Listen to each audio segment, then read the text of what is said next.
읽고 있습니다. 오늘은 이제 14장까지 읽게 되는데 14장까지를 어떻게 보면 되냐면은 1차전이라고 보면 됩니다. 1장하고 2장은 욥기의 시작이죠.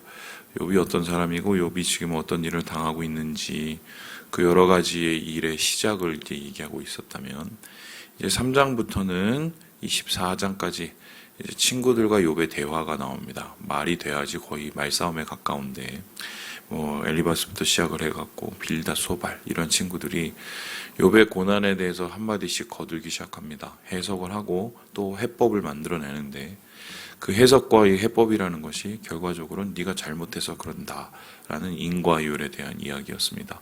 이에 대해서 욥은 한 사람 한 사람의 이야기를 들을 때마다 그들의 이야기가 정당하지 않다고 계속해서 변명을 하게 되고 또한 거기에 대해서 계속적으로 변증을 하게 되는데 그 이유는 욥이 진짜 자기가 생각할 때 자기의 삶을 돌아볼 때 그렇기 때문입니다. 이전에 자기도 뭔가 잘못을 해서 사람들이 거기에 대해서 힘들고 어려운 죄를 받고 벌을 받는 거라고 생각을 했는데 당장 자기의 삶 속에서 전혀 예상치 못한 이런 일들을 경험하게 될 때 자기 스스로도 당황스럽고 자기 스스로도 혼란스러운 것들이죠. 그래서 왜 친구들이 그렇게 얘기하는지는 알지만 그 상황 속에서 그 친구들의 이야기를 받아들일 수 없는 자기가 처지기 때문에 참 여러 가지로 복잡한 것이고 답답한 것이고 친구들의 어떤 그 얘기가 더 칼 같은 것이고 야속한 것이다. 이런 상황에 1차적인 친구들하고의 얘기가 끝났습니다. 그리고는 오늘 이제 13장 후반과 14장부터는 하나님 앞에 기도를 합니다. 그래서 여기 딱 보면은 13장 20절에 앞에 보면 욥의 기도라고 나와 있습니다. 욥의 기도. 보이시죠? 욥의 기도. 파란색으로. 그럼 욥은 어떤 기도를 하고 있을까? 이건 거의 기도라기보다는 절규에 가까운데요. 욥은 자기 심정이 지금 어떤지 하나님에 대해서 이야기를 하고 있습니다. 그렇다면은 하나님에 대한 욥의 기도 어떤 것인가? 먼저 14장을 좀 한번 볼 필요가 있어요. 우리 함께 1절의 말씀을 같이 한번 읽어보도록 하겠습니다. 시작.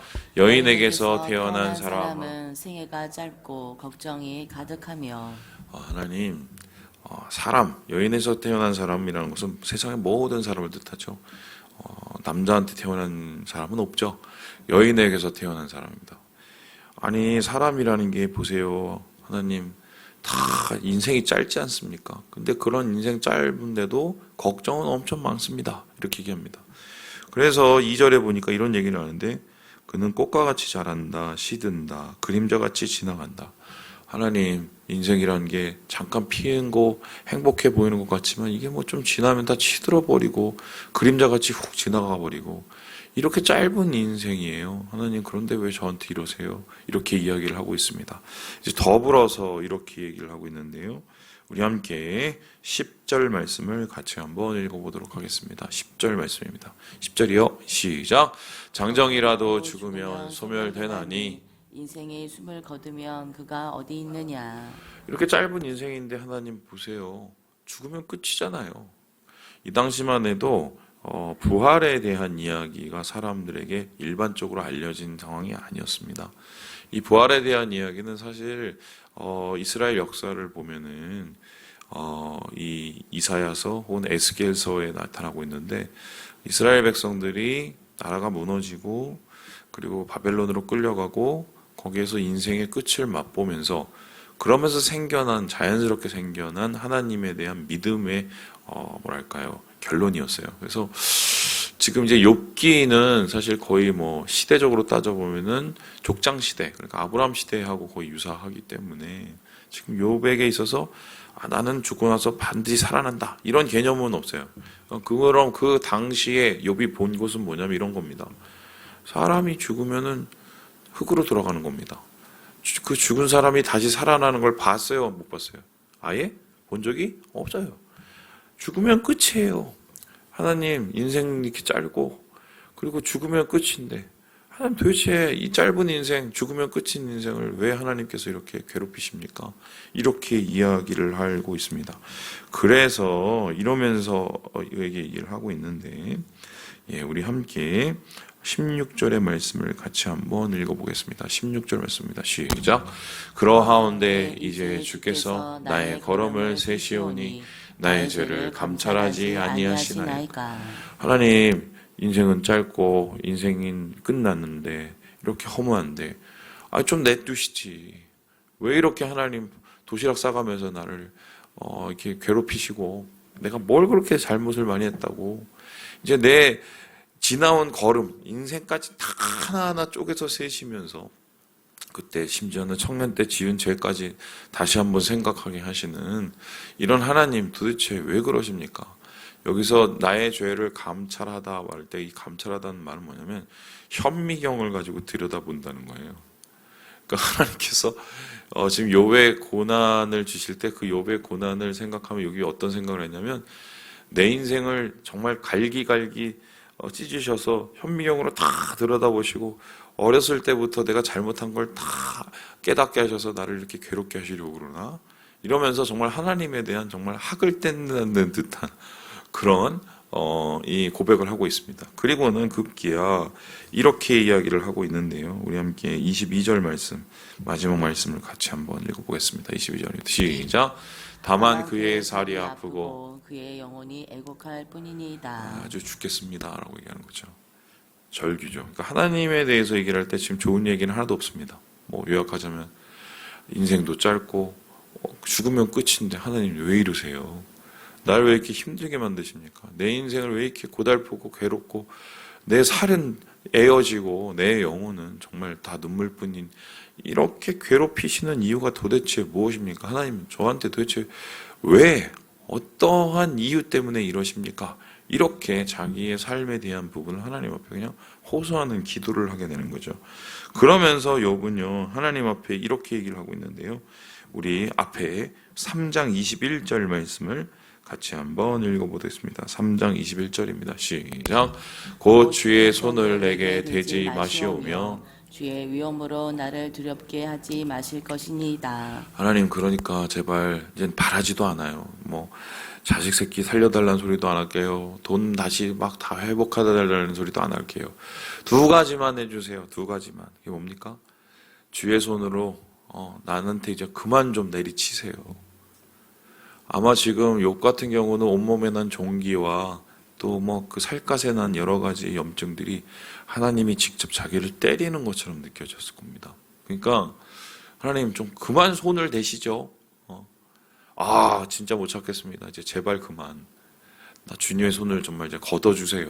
그리고 또 얘기합니까? 나를 두렵게 하지 마세요. 뭐가 두려울까요, 여러분? 여러분 인간에게 있어서 공포는 어떤 것입니까? 공포는 아는 것이 공포가 되지는 않습니다. 내가 예상할 수 있고 내가 겪어봤던 것, 그거는 이제 괴로움은 될 수 있지만 그 사람을 두렵게 만들지는 않습니다. 그래서 공포 영화들 보면은 공포 영화가 쓰는 여러 가지 기법이 있는데 그 다음을 모르게 만듭니다. 그리고 분위기를 조성해요. 뭔가 대단한 게 있는 것 같이. 그래서 공포 영화에서 가장 중요하게 사용되는 이 공포의 도구가 뭐냐면 소리와 음악입니다. 전혀 보이지 않고 예상치 않은 속에서 이상한 괴기스러운 소리와 음악을 가지고 사람들의 마음을 자극하죠. 그러면서 짠 하고 났을 때 실제로 보면은 별거 아닌 것 같은 뭐 이런 게 이제 나타나게 됩니다. 그렇다면은 욥의 인생에서 진짜 두려운 것은 무엇일까요? 지금 내가 겪고 있는 이것 자체로 두려워하지는 않았을 것 같아요. 뭐 이것도 참 괴롭지만 진짜 두려운 게 뭐냐면 도대체 끝나지 않을 것 같은 것이죠. 이것이 내가 죽을 때까지 계속되면 어떻게 되지? 이거보다 더 큰 고통이, 이거보다 더 큰 하나님의 내리침이 내 인생에 나타나면 어떡하지? 이러한 여러 가지의 공포스러운 내일, 두려운 내일, 하나님 이제 그건 진짜 못 견디겠습니다. 정말 이 두 가지만은 하지 말아주세요. 그만 때려주세요.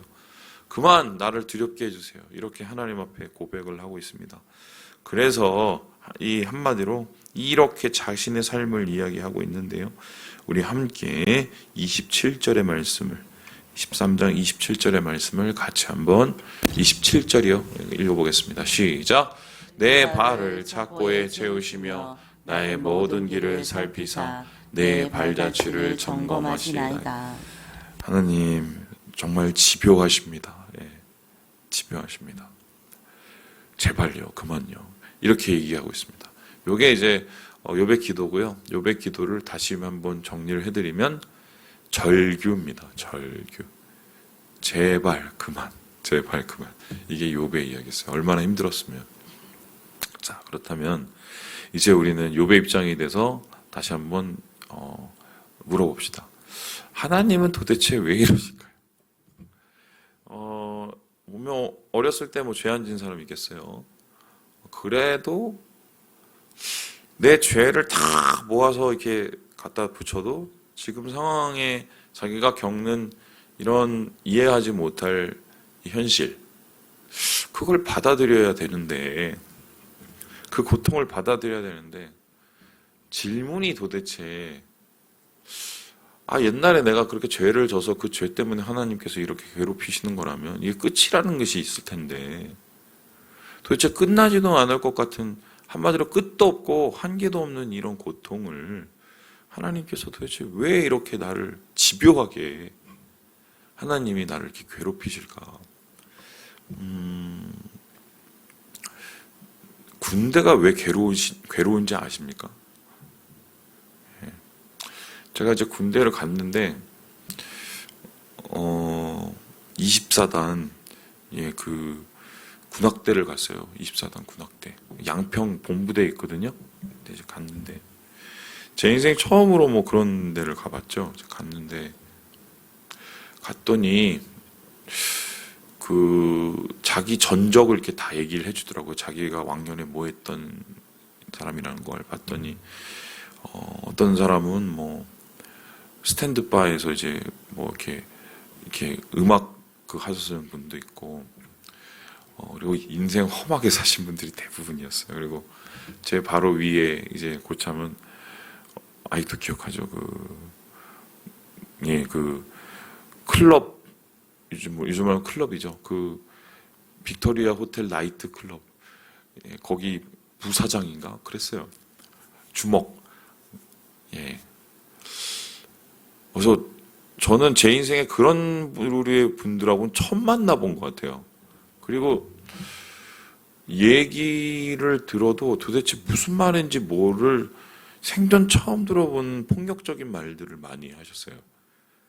그러니까 그게 정말 충격적이었어요. 그 문화 충격이라고 표현해야 되나? 그것 자체.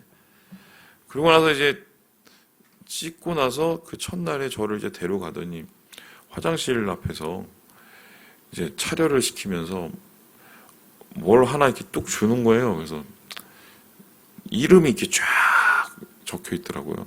근데 저보고 그거를 읽으래요. 그래서 제가 그걸 딱 읽었어요. 뭐 누구. 이게 누구냐 했더니 거기 내무반에 있는 그 사람들 전체 이름이었어요. 그런데 그걸 한 3번을 내리 큰 소리로 읽게 만들더라고요. 그래서 큰 소리로 딱 읽었더니 딱 저한테 한 말이, 자 이제 외워봐 이러는 거예요. 3번 읽고 3번 읽고 외울 수 있으면 거의 뭐 서울대 가야죠. 그리고 그 상황 속에서 거의 얼어 있는데 그게 돼요? 때리려고 그러잖아요. 그러더니 기억나는 건 한 2-3개 외웠나?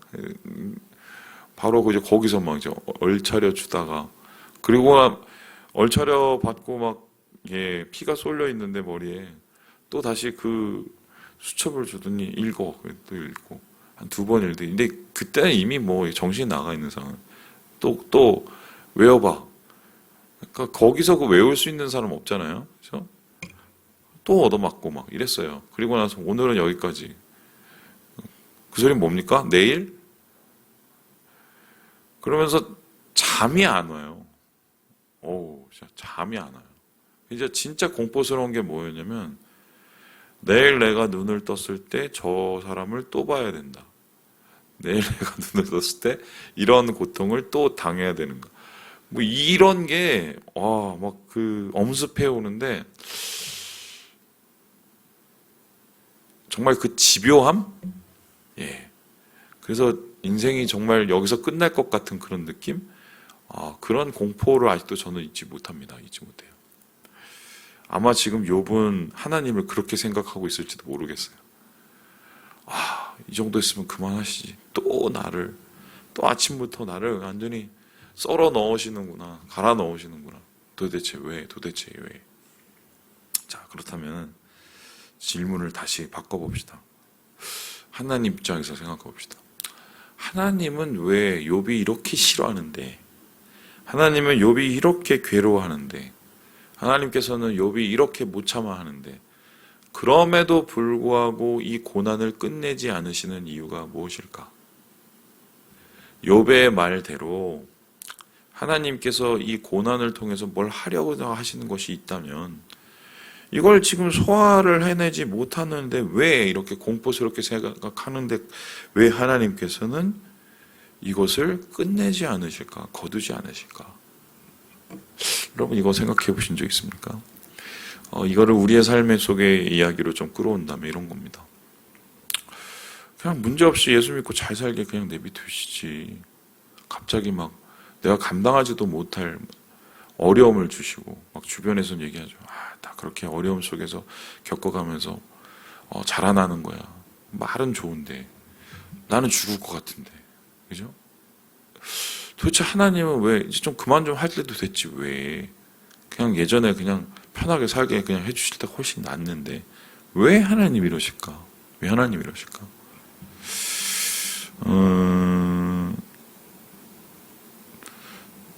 그거를 저는 좀 애를 키워보면서 좀 이해가 됐죠. 우리 요셉이도 그렇고 예지도 그렇고 예지는 요셉이보다 굉장히 빨랐고요. 요셉이는 되게 느렸습니다. 그 미국에서 태어난 애랑 한국에 이제 1년 돌지고 나고 나서 이제 돌아왔나? 돌 좀 지나고 나서 돌아왔는데 얘가 배밀이도 제대로 못하고 거의 그냥 움직이는 수준이 지렁이 같았어요. 얘가 뒤집기 겨우 하고 남들은 다 일어서서 손잡고 막 이렇게 돌아다니는데 얘는 그냥 아직도 배 겨우 밀고. 그래서 그때 저희 아내하고 저하고 아니 얘가 어떻게 좀 문제가 있는 애인가? 막 이렇게 생각을 하고 얘가 너무 느린데 이렇게 생각을 했습니다. 지금 엄청 저보다 커져갖고 얼마 뛰어다녀요, 그죠? 그래갖고 어떻게 했냐면은 걔를 붙잡고 이렇게 세우는 연습을 계속 했습니다. 그래서 저희 아내하고 손 붙잡고 일어서. 근데 이놈이 너무 싫어했어요. 너무 싫어했어요. 그냥 나는 여기가 있는 게 좋사오니 나는 계속 배를 밀래요, 아빠. 나를 건들지 말아주세요. 그러면서 옆에 붙잡고 이렇게 다리를 세워놓으면 울고. 그럼 오늘 여기까지. 그 다음날 어떻게 해요? 또 일어나서 저희 아내하고 야, 여기 잡아봐. 또 자리를 세워서 한 걸음 울어. 근데 제가 포기를 못 하겠던데요. 왜 그런지 아시죠?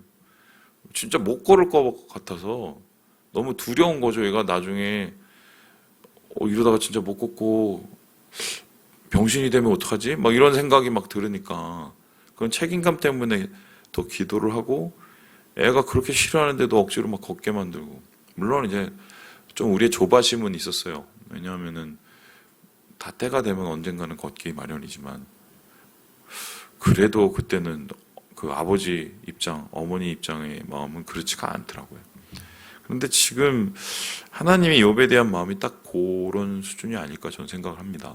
이게 무슨 소리냐면 욥은 일종의 대표 선수로 뽑힌 거거든요.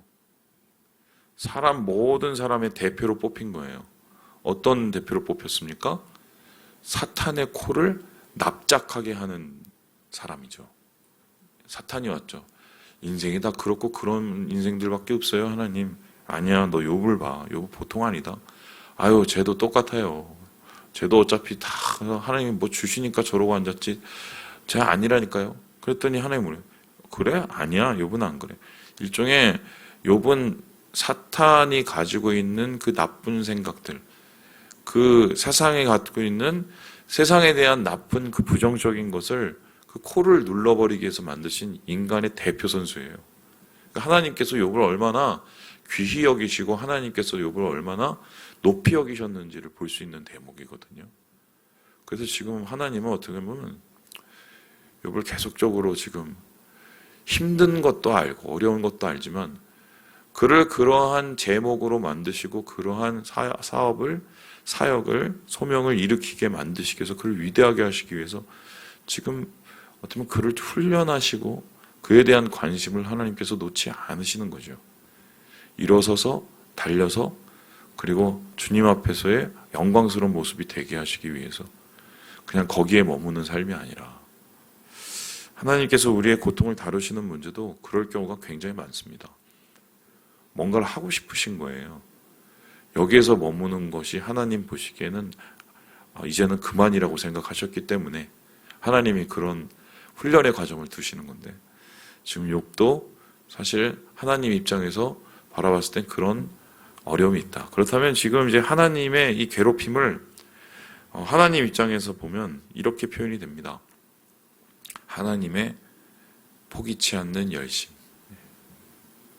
욥을 욥되게 하시고 욥을 하나님의 위대한 사람으로 세우시기 위해서 하나님이 절대로 포기하지 않는 그 열심이 바로 욥의 고난이다. 이렇게 얘기해도 돼요.